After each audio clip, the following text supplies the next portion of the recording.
Commander Sarah Chen crouched behind the twisted wreckage of what used to be a galactic defense outpost. The metallic taste of fear filled her mouth as she watched the Zephyrian war beasts tear through the alien coalition forces like tissue paper. These creatures stood 12 feet tall, their crystalline exoskeletons gleaming under the twin suns of Kepler 442b. Each beast moved with deadly precision, their razor-sharp claws slicing through advanced alien armor as if it were made of paper. The Coalition had called humanity for help 3 days ago. Desperate times, they said. The Zephyrian Empire had unleashed their ultimate weapons, genetically engineered war creatures bred for one purpose: total destruction. These beasts had already conquered 7 systems, and nothing could stop them. The Coalition's most advanced warriors, the Vorthon battle mechs, and the crystalline energy shields of the Nethek had all fallen before these monsters. Sarah activated her comm unit. "Wolfpack, report status." "Alpha ready," came the steady voice of Marcus Rivera, her second in command. The former Marine Corps sniper lay hidden 2 clicks south, his modified rail rifle trained on the largest war beast.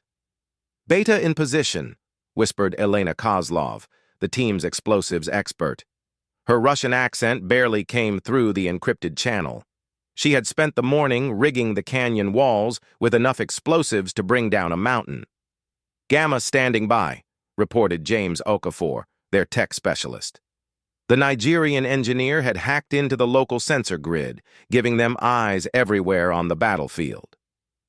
"Delta ready to rock," growled Tommy Nakamura, their close combat specialist. The Japanese-American fighter checked his combat knife one more time. Despite having access to advanced alien weaponry, Tommy preferred his grandfather's Tanto blade for close work. Sarah smiled grimly. Her team had earned their reputation fighting in the worst hellholes the galaxy had to offer. While other species relied on technology and brute force, humans had learned to fight smart. They studied their enemies, found weaknesses, and exploited them with ruthless efficiency. "Remember the plan," Sarah whispered into her comm. "These things might be tough, but they're still animals. Animals have patterns, and patterns can be broken." The Zephyrian war beasts moved in a loose formation across the battlefield. Coalition forces retreated in panic as the creatures advanced. Sarah watched through her scope as a Vorthon warrior tried to stand his ground. The alien's energy weapon fired repeatedly, blue bolts striking the lead war beast. The creature barely slowed down. Its massive claws swept forward, and the Vorthon warrior disappeared in a spray of purple blood. "Ugly bastards," Marcus muttered over the comm. "But I've seen worse things in the Amazon." Sarah had recruited Marcus from the Brazilian Special Forces after watching him survive alone in hostile jungle for 3 weeks. The man could shoot the wings off a fly at 2 kilometers and track anything that breathed. More importantly, he never lost his cool under pressure. "Elena, you seeing this?" Sarah asked. "Da, I see. These creatures, they move like pack hunters. Very organized. But I noticed something interesting." Elena's voice carried a hint of excitement. "They avoid the areas with heavy metal debris, the electromagnetic interference. It bothers them." Elena had grown up in Siberia, where surviving meant understanding how every creature thought and moved. She had joined the Russian military as a demolitions expert, but her real talent was reading the environment. She could spot weaknesses that others missed. "James, confirm Elena's observation," Sarah ordered. "Already on it, Commander. Scanning their movement patterns now." James's fingers flew over his portable computer. "Elena's right. They're avoiding areas with high electromagnetic activity. Their nervous systems must be sensitive to EM interference."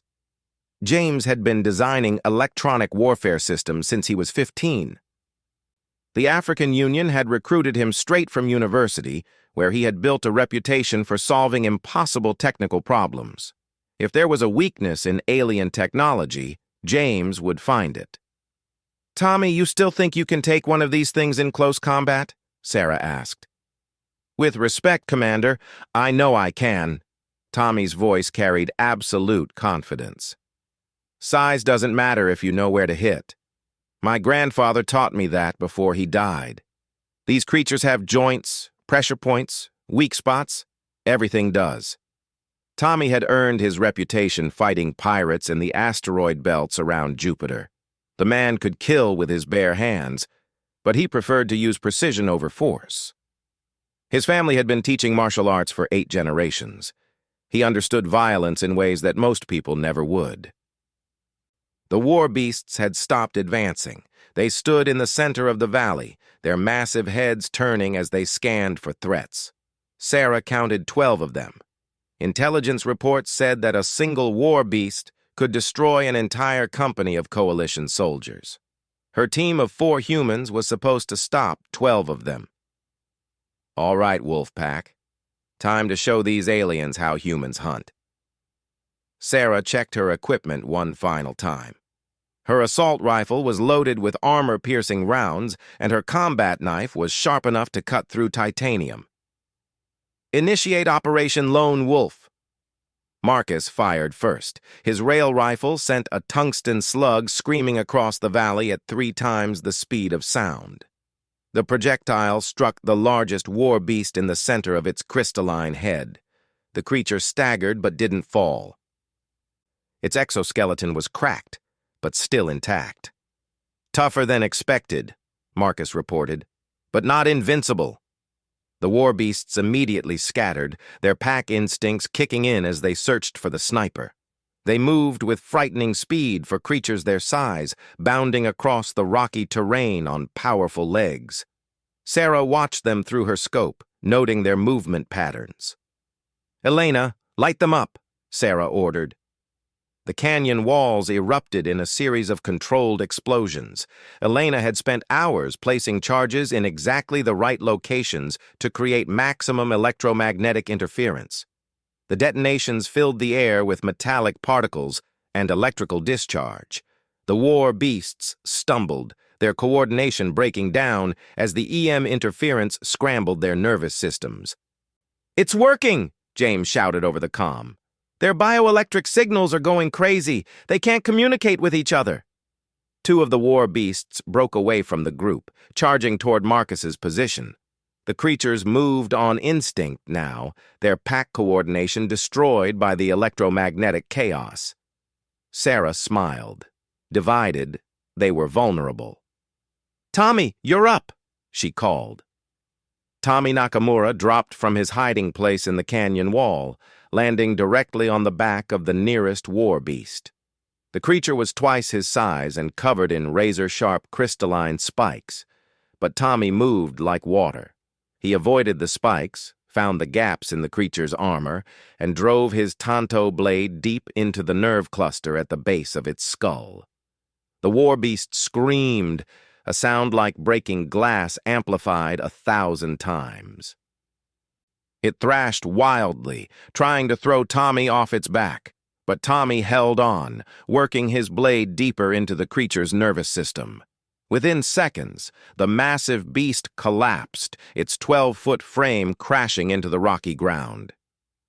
"One down," Tommy reported calmly, already moving toward the second war beast. The remaining creatures were regrouping, but their coordination was still compromised. Sarah seized the opportunity. She sprinted across the open ground, using the chaos to close distance with the enemy.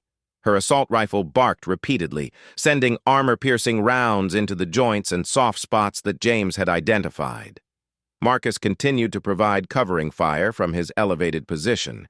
Each shot from his rail rifle was precisely placed, targeting the creature's sensory organs and mobility joints. He couldn't penetrate their main armor, but he could blind them and slow them down. Elena triggered more explosives, herding the war beasts into a kill zone where the team's firepower would be most effective. She had studied the terrain for hours, identifying every choke point and natural funnel. The creatures were powerful, but they were fighting on human terms now. 2 more war beasts went down under the concentrated fire, their crystalline armor cracked and shattered under the relentless assault. Sarah's team worked like a machine, each member perfectly synchronized with the others. They had trained together for 3 years, fighting in environments that would kill most people. This was just another day at the office. But the remaining war beasts were adapting. They had stopped charging blindly and started working together again, despite the electromagnetic interference. The largest of the survivors, a massive creature with scars across its exoskeleton, began issuing orders in a series of ultrasonic calls that cut through the EM static. "They're learning," James warned, compensating for the interference. "Then we adapt too," Sarah replied. "Elena, prepare the secondary charges. Marcus, target the Alpha's communication organs. Tommy, James, converge on my position." The battle entered a new phase as both sides adjusted their tactics. The war beasts formed a defensive circle, protecting their wounded while the Alpha coordinated their counterattack. They had underestimated humanity once. They wouldn't make that mistake again. Sarah watched the creatures regroup and felt a familiar sensation in her chest. It was the same feeling she had experienced during her first combat mission on Proxima Centauri, when her unit had been surrounded by hostile aliens with superior technology. The feeling of being outgunned and outnumbered, but not beaten. Humans had survived worse odds before. "Wolfpack, remember your training," she said into her comm. "We're not the strongest or the fastest, but we're the smartest. These creatures have been bred for war, but we've been forged by it. Every human in this unit has survived impossible odds because we think, we adapt, and we never give up." The Alpha war beast raised its massive head and let out a roar that shook the canyon walls. It was a challenge, a declaration that the real fight was just beginning. Sarah smiled and checked her ammunition. She had been waiting for a real challenge. The human wolf pack had drawn first blood, but the war was far from over. As the remaining Zephyrian war beasts prepared their counterattack, Sarah's team readied themselves for the fight of their lives. They were 4 humans against 8 alien killing machines on a hostile world with no backup coming. Those were exactly the odds they preferred. The Alpha war beast's roar echoed across the canyon as it led its remaining pack in a coordinated assault. Sarah watched through her scope as the creatures moved with renewed purpose, their tactics evolving in real time. The electromagnetic interference was still affecting them, but they were pushing through it with sheer determination. "Marcus, status on the Alpha," Sarah called through her comm. "Big Ugly is learning fast," Marcus replied, tracking the massive creature through his rifle scope. "It's keeping the others between itself and my firing position. Smart bastard." The war beasts had formed a wedge formation with the Alpha at the rear, using its pack as living shields while it coordinated their movements through a series of low-frequency calls. Sarah had to admit she was impressed. These creatures were adapting to human tactics faster than any enemy they had faced before. "Elena, how long until the secondary charges are ready?" 2 minutes, maybe less," Elena responded. She was moving through the canyon like a ghost, placing additional explosives in strategic locations. "But Commander, these creatures are avoiding my previous blast zones. They learn from pain." "James, I need options," Sarah ordered. James was hunched over his portable computer, fingers flying across the holographic interface. "I'm analyzing their communication patterns. The Alpha is using subsonic frequencies that penetrate the EM interference. But, Commander, there's something else. These creatures aren't just animals." "Explain." "They're showing tactical awareness beyond instinct. The way they're positioning themselves, the timing of their movements. Someone trained them for this specific type of warfare. This isn't random evolution. This is military engineering." Sarah felt a chill run down her spine. The intelligence reports had described the war beasts as savage animals, bred for destruction but lacking sophisticated tactics. If James was right, they were facing something far more dangerous than anyone had expected. "Tommy, can you confirm James's assessment?" Tommy was moving through the rocks below, stalking the war beasts like a predator. Affirmative, Commander. Their movement patterns are too coordinated for pack instincts. Someone taught them how to fight trained soldiers. The implications hit Sarah like a physical blow. The Zephyrian Empire hadn't just created powerful weapons. They had created intelligent weapons, capable of learning and adapting to any enemy they encountered. No wonder the coalition forces had been decimated so quickly. Well, Sarah muttered, that changes things. 3 of the war beasts broke from formation, moving to flank the human positions. They moved with purpose now, not the random aggression of wild animals, but the calculated advance of trained soldiers. Sarah realized that her team's usual tactics might not be enough this time. All units, be advised, we're not fighting animals anymore. We're fighting soldiers. Adjust tactics accordingly. Marcus lined up his next shot, aiming for the lead flanking creature. Roger that, Commander. Switching to anti-personnel protocols. His rail rifle cracked, sending another tungsten slug downrange. This time he aimed for the creature's knee joint instead of its armored head. The projectile shattered the crystalline structure, sending the war beast tumbling to the ground with a sound like breaking cathedral windows. Mobility kill, Marcus reported with satisfaction. Things not getting up anytime soon. The wounded creature didn't scream or thrash like an animal would. Instead, it immediately began analyzing its injury and adapting its movement to compensate for the damage. It pulled itself behind cover and began providing support for its packmates, using ultrasonic calls to relay tactical information. Definitely not animals, Tommy observed. He had reached striking distance of another war beast and was studying its movement patterns. This one's checking corners, watching for ambush positions. It knows I'm here somewhere. Then give it what it expects, Sarah ordered. Elena, trigger Section 7. With pleasure, Elena replied. The explosion erupted directly beneath the war beast Tommy was stalking. But instead of the creature being caught off guard, it had already moved to a safer position. The blast damaged its legs but didn't take it down completely. It saw that coming, Elena reported, surprise evident in her voice. Somehow, it knew where I placed that charge. Sarah was beginning to understand the true scope of the problem. These weren't just intelligent weapons. They were weapons specifically designed to counter human tactics. The Zephyrian Empire had studied human warfare and engineered these creatures to be the perfect counter to everything humans did well. James, I need a detailed analysis of their sensory capabilities. How are they detecting our traps? Working on it, Commander. James's scanner swept across the battlefield, analyzing the war beast's biological signatures. I'm reading enhanced electromagnetic sensitivity, improved hearing range, and... Wait! Commander, these things have distributed processing networks.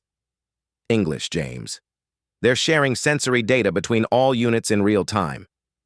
When one of them learns something, they all learn it instantly. It's like fighting a single organism with multiple bodies. The tactical situation had just become infinitely more complicated. Sarah's team was facing an enemy that could learn from every mistake, share information instantly, and adapt to any strategy they employed. Worse, every engagement was making the creatures smarter and more dangerous. New plan, Sarah announced. We stop playing their game and start playing ours. What did you have in mind? Marcus asked, tracking another war beast through his scope. These things were designed to fight humans using human tactics, so we stop fighting like humans and start fighting like something else entirely. Sarah had spent years studying military history, from ancient tribal warfare to modern galactic conflicts. Humans had always been successful, not because they were the strongest or fastest, but because they could think outside conventional parameters. Time to prove that again. Tommy, I want you to start acting like prey instead of a predator. Let them chase you. Commander, that goes against every instinct I have. Trust me. Elena, stop hiding your charges. Make them obvious. I want these creatures to see them coming. That makes no tactical sense, Elena protested. Exactly. James, stop jamming their communications. Let them talk to each other. Commander, are you sure about this? Marcus, miss your next shot deliberately. Make it look like equipment failure. This plan sounds insane, Marcus replied. That's because it is insane, Sarah said with a grim smile. These creatures were programmed to fight rational enemies using logical tactics, so we're going to be completely irrational and utterly illogical. The war beasts had regrouped and were advancing in perfect formation, their shared intelligence network allowing them to coordinate with machine-like precision. They expected the humans to continue fighting like soldiers, using cover, coordinating fire, and employing sound tactical principles. Instead, Tommy suddenly stood up from his hiding position and ran directly toward the nearest war beast while screaming at the top of his lungs. The creature was so surprised by this apparent suicide charge that it hesitated for a crucial second.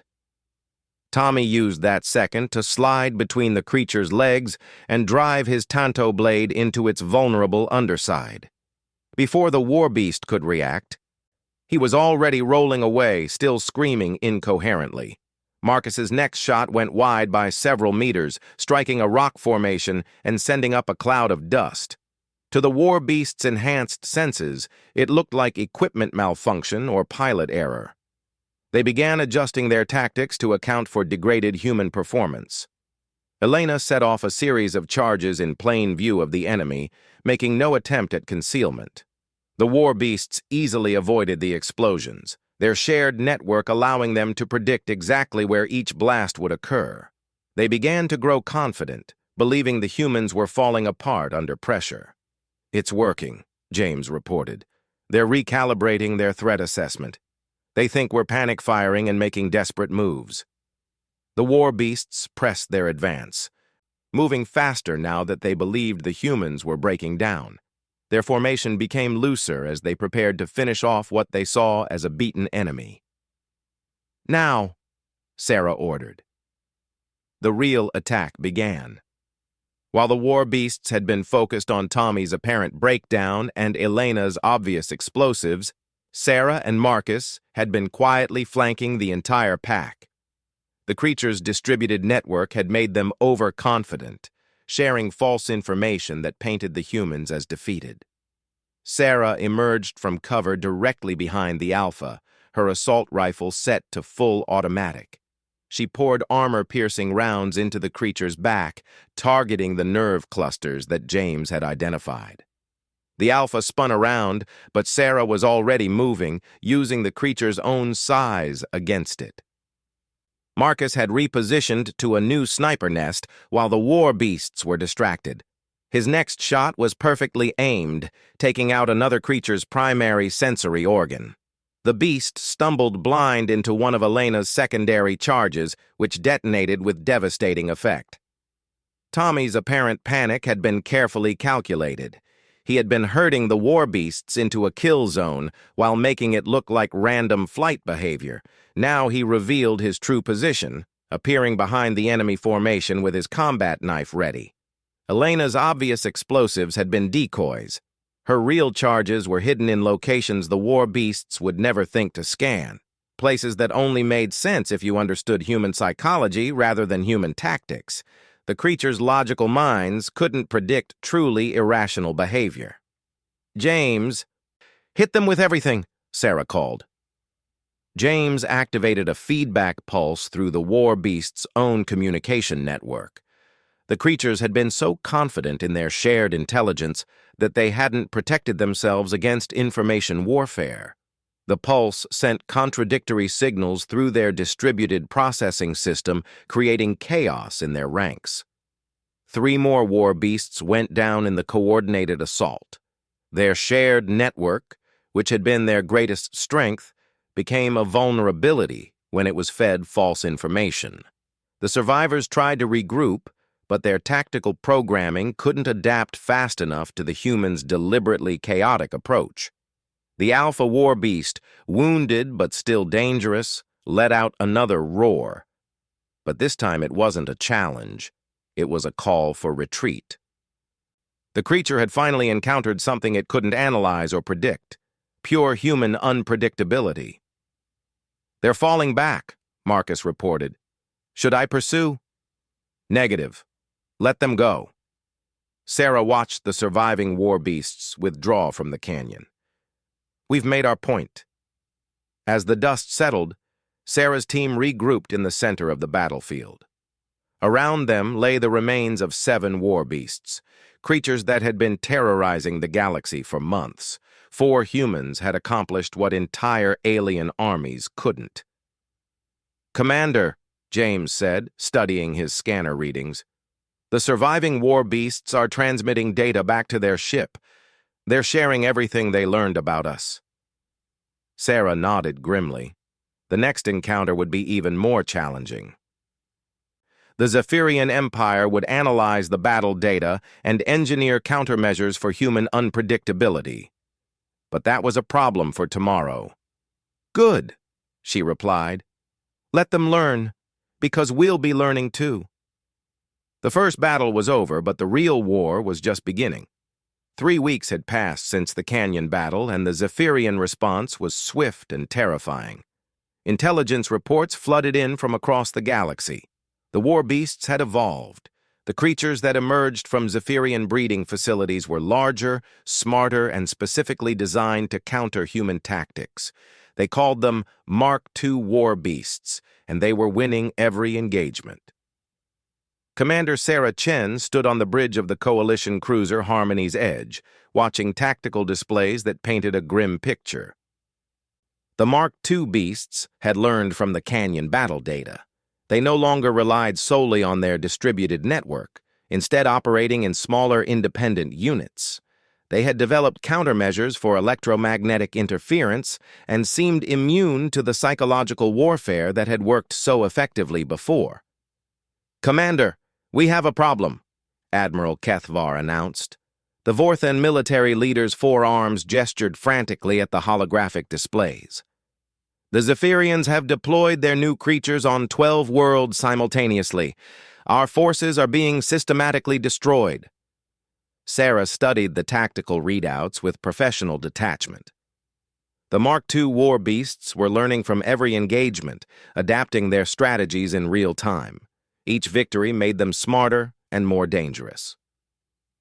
Traditional military thinking suggested that humanity was facing an unwinnable war against an enemy that could evolve faster than any response could be mounted. "Admiral, with respect, you're thinking about this wrong," Sarah replied. "You're trying to fight evolution with static tactics. That never works." "Then what do you suggest, human?" Admiral Kethavar's translator carried a note of desperation. "Your species has the most innovative military minds in the Coalition, but even you cannot keep pace with creatures that adapt this quickly." Sarah smiled, the expression sharp as a blade. "We don't try to keep pace. We skip ahead." She activated her comm unit. "Wolfpack, report to Briefing Room 7. Priority Alpha." Within minutes, her team had assembled. Marcus Rivera checked his equipment with mechanical precision, his sniper rifle cleaned and calibrated for the 100th time. Elena Kozlov studied the latest intelligence reports, her mind already working on new explosive configurations. James Okafor was deep in conversation with his portable computer, analyzing data streams from across the galaxy. Tommy Nakamura sat perfectly still, his tanto blade balanced across his knees in meditation. "All right, people. We have a new mission," Sarah began, activating the briefing hologram. "The Zephyrians think they've learned how to beat us. They've upgraded their war beasts with counters for every tactic we used in the canyon. Enhanced armor, improved sensors, psychological conditioning to resist unconventional warfare. So we're fighting an enemy that's specifically designed to kill us?" Marcus asked. "Sounds like Tuesday." "It gets better. Intelligence indicates they're preparing a final assault on the Coalition capital worlds. 50 Mark II war beasts, supported by Zephyrian fleet elements. If they succeed, the war is over." Elena looked up from her data pad. How many ships in the support fleet? 12 battle cruisers, 36 destroyers, and approximately 200 fighter craft. Tommy's eyes remained closed, but his voice carried absolute certainty. Acceptable odds. James laughed, the sound carrying genuine amusement. Acceptable? We're 4 humans against an entire invasion fleet and 50 creatures specifically designed to counter everything we do well. Exactly, Sarah replied. They're designed to counter everything humans have done before, but they can't counter what humans haven't done yet. She manipulated the holographic display, showing the Coalition's defensive positions around the core worlds. The Zephyrians are counting on us to fight like we always have. Small unit tactics, asymmetric warfare, psychological operations. They've programmed their beasts to expect and counter all of that. So what's the plan? Elena asked. We don't fight the war beasts at all, Sarah announced. We fight the war. The room fell silent as her team processed the implications. Marcus was the first to understand. You want to bypass the ground forces entirely and go after the fleet. More than that. I want to go after the Zephyrian command structure itself. The war beasts are just weapons. Weapons need someone to point them at targets. James pulled up tactical data on his computer.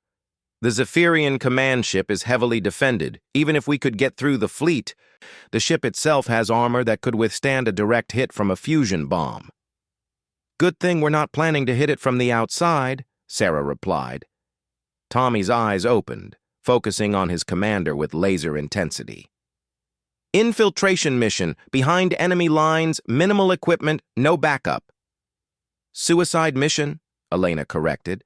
The Zephyrian ship will be swarming with security forces, automated defenses, and who knows what other surprises.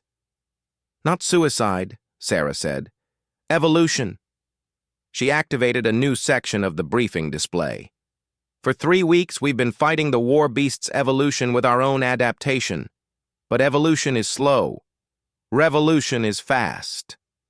Instead of trying to out-evolve an enemy designed to evolve, we changed the entire nature of the conflict. The Coalition fleet is preparing for a traditional defensive action, she continued. They'll form up in standard battle formations and try to stop the Zephyrian advance through superior firepower. The war beasts will deploy to key strategic points and begin their assault on Coalition ground forces. Meanwhile, Marcus said, beginning to see the plan, we slip through the battle lines and take out the enemy command structure. Exactly. The Mark II war beasts are sophisticated, but they still require coordination from their ship-based controllers. Cut off the head, and the body dies. Elena was studying the technical specifications of Zephyrian vessels. Their ships use bioneural control networks. If we could introduce a virus into their system... Already ahead of you, James replied, his fingers dancing across his computer interface. I've been working on a logic bomb specifically designed for Zephyrian neural networks, but someone has to physically interface with their main computer core to upload it. That's where we come in, Tommy said simply. Sarah nodded. The Zephyrian command ship will be positioned at the center of their formation, protected by their entire fleet. Getting to it will require us to punch through 12 battle cruisers and 36 destroyers without being detected. How? Marcus asked. We don't punch through. We go around. Sarah manipulated the display again, showing the local star system's asteroid field. The Zephyrians are expecting a frontal assault. They'll position their forces accordingly. But their sensors are optimized for detecting large energy signatures and fleet movements. A small ship running silent through the asteroid field, Elena mused. Might work, but we'd have to time it perfectly with the main battle. Timing won't be a problem, Sarah replied, because we're going to start the battle ourselves. The plan that emerged over the next hour was audacious even by Wolfpack standards. Using a captured Zephyrian courier vessel, they would infiltrate the enemy formation during the pre-battle positioning phase. While the main Coalition fleet engaged the Zephyrian forces in what appeared to be a desperate last stand, Wolfpack would board the command ship and introduce James's virus into their control network. The virus will do more than just shut down their computers, James explained as he made final preparations. It's designed to send false commands to the war beasts. Instead of attacking coalition forces, they'll turn on their own fleet. How long will it take to upload? Sarah asked. 30 seconds if everything goes perfectly. 3 minutes if we encounter security protocols.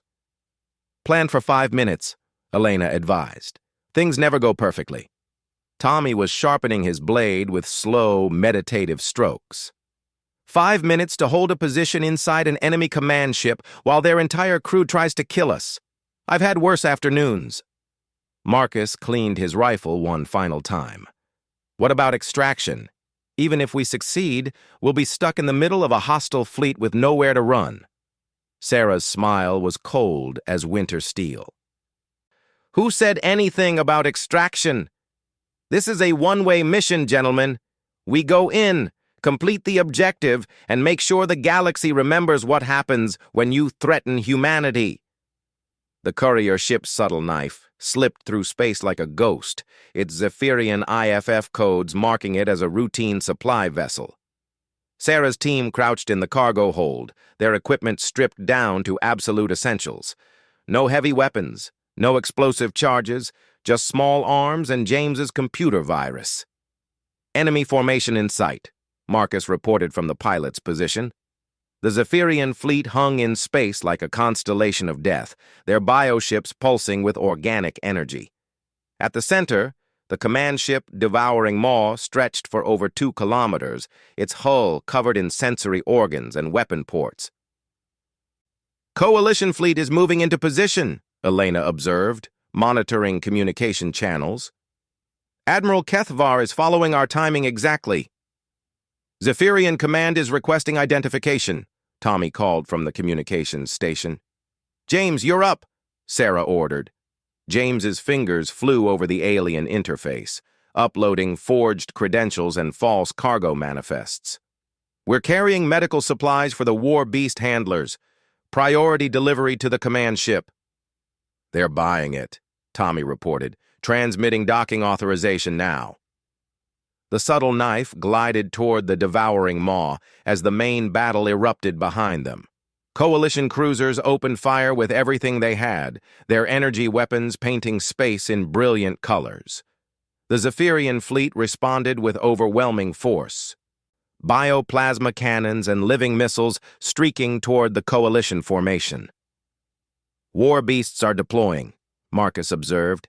50 of them, heading for the coalition planets. Not for long, Sarah replied grimly. The courier ship docked with the command ship's cargo bay, automated systems drawing it into the alien vessel's belly. Sarah's team moved quickly, abandoning their ship and infiltrating the Zephyrian vessel through maintenance corridors that James had identified from stolen technical manuals. The interior of the Devouring Maw was a nightmare of organic architecture and biomechanical systems. The walls pulsed with arterial networks, and the air carried the scent of alien biology. Automated security systems swept the corridors with sensor beams, but James had programmed their stolen credentials to register as authorized personnel. Control center is 3 decks up, James whispered, consulting his scanner. But we have a problem. The main computer core is protected by a neural firewall. Someone has to interface with it directly. Meaning? Sarah asked. Meaning whoever uploads the virus will have their nervous system connected to an alien computer network. The feedback could be fatal. I'll do it, Sarah decided immediately. No, Tommy interrupted. This requires precision and timing. I'm the best choice for close quarters combat if something goes wrong. The upload requires technical expertise, James protested. It should be me. Nobody's dying today, Elena declared. I'll handle the interface. I've worked with bio-neural systems before. The argument was settled when they reached the control center. Zephyrian technicians worked at organic interfaces, their hands literally fused with the ship's nervous system during their shifts. The sight was disturbing, but it explained how the aliens achieved such perfect coordination between ship and crew. "Change of plan," Sarah announced. "We do this together." They struck without warning. Tommy's Tonto blade found the nerve clusters that James had identified, shutting down the technicians without triggering alarms. Marcus provided covering fire while Elena and James worked on the computer interface. Sarah coordinated the assault, her assault rifle ready for the inevitable counterattack. "I'm in," Elena reported, her hands sliding into the bio-neural interface with obvious revulsion. "But the system is fighting back. It knows I'm not Zephyrian." "Upload initiating," James announced, his computer connected to Elena's position. 30 seconds. The ship's internal alarms began to sound. Security forces would arrive within minutes, and when they did, Wolfpack would be outnumbered 1,000 to 1. "Hostiles approaching," Marcus called out, his rifle trained on the corridor entrance. "Multiple contacts, all directions." "Hold position," Sarah ordered. "Elena, status?" "Upload at 60%. The system keeps trying to reject the virus. I'm having to force each packet through manually." Tommy had positioned himself at the second entrance, his blade ready. "Commander, I'm reading organic movement in the walls themselves. This ship is trying to digest us." 80%, Elena gasped, pain evident in her voice. "The neural feedback is intense. I don't know how much longer I can maintain contact." Zephyrian security forces burst through the entrance, their bioweapons firing organic projectiles that dissolved whatever they touched. Marcus's rifle cracked repeatedly, each shot precisely placed to maximize damage. But there were too many enemies and not enough ammunition. 95%! Elena screamed, blood running from her nose as the alien computer tried to burn out her nervous system. "Upload complete," James announced. "Virus is active." Elena collapsed as the neural interface released her, her body convulsing from the alien contact. Tommy scooped her up while Sarah and Marcus provided covering fire for their withdrawal. "Extraction route compromised," Marcus reported. "We're cut off from the docking bay." "Then we make a new route," Sarah replied, activating her last explosive charge. The blast opened a hole in the ship's hull, exposing the command center to space. Emergency barriers slammed down, but not before Sarah's team had escaped into the void. Their environmental suits had 30 minutes of air, and they were floating in the middle of a space battle with no ship and no hope of rescue. "Mission accomplished," Sarah said into her comm, watching as the Zephyrian fleet began to tear itself apart. The virus had taken hold, turning the war beasts against their own forces. 50 Mark II creatures, designed to be unstoppable weapons, were systematically destroying the invasion fleet from within. "Look at that," Marcus breathed, watching through his rifle scope as war beasts tore through Zephyrian battlecruisers like paper. "Beautiful!" The coalition fleet pressed their attack, taking advantage of the chaos in enemy ranks. Within hours, the Zephyrian invasion force was completely destroyed, their bioships drifting as lifeless hulks in the void. "Wolfpack, this is Admiral Kethvar," came the voice over their emergency channel. "We have you on sensors. Rescue ships are en route." "Negative, Admiral," Sarah replied. "We're not going anywhere." "Commander, your mission is complete. The invasion has been stopped." "The invasion has been stopped," Sarah agreed. "But the war isn't over. The Zephyrians will try again, and when they do, they'll have countermeasures for our virus. Humanity needs to be ready." As rescue ships closed on their position, Sarah looked at her team floating in the void around her. They had done the impossible once again, proving that human ingenuity and determination could overcome any threat. The galaxy was safe for now, but there would always be new challenges, new enemies who thought they understood what humanity was capable of. They were always wrong. The Wolfpack had taught the galaxy an important lesson. Never underestimate a species that had clawed its way up from a hostile world through pure, stubborn refusal to give up. Humans didn't just adapt to challenges. They revolutionized the entire concept of what it meant to fight. and somewhere in the wreckage of the Zephyrian fleet, the war beasts that had been designed to counter human tactics were learning their final lesson. Humanity's greatest weapon wasn't their technology or their tactics. It was their absolute refusal to accept defeat.